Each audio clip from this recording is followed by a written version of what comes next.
రోజా ఆట సిఐడి వేట. రోజా గారు ఆడుదాం ఆంధ్ర పేరుతో ఎంత చాలా చక్కగా దోచుకున్నారో మనందరికి తెలుసు.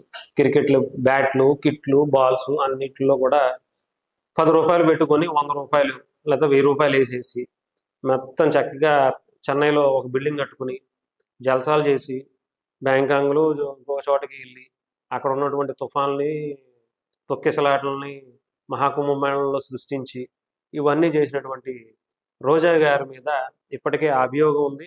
దానికి సంబంధించి చాలా బలంగా కూటమి ప్రభుత్వం వచ్చిన తర్వాత కీలకమైనటువంటి విషయాలను అన్నింటినీ కూడా సేకరించి కేసు పెట్టాలి. ఆవిడ మీద సిఐడి బలమైనటువంటి ఫోకస్ పెట్టినట్టుగా తెలుస్తుంది. ఆవిడ ఎప్పుడు జైలు రూమ్ కూడా బలమైనటువంటి ఒక జైలు రూమ్ కూడా సిద్ధం చేశారట.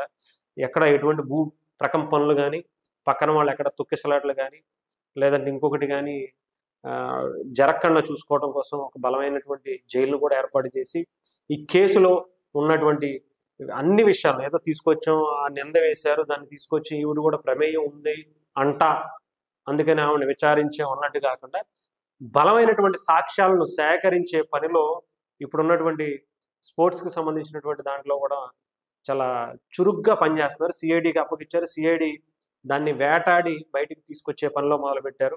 రోజా గారి ఆట సిఐడి వేటగా మొదలైంది.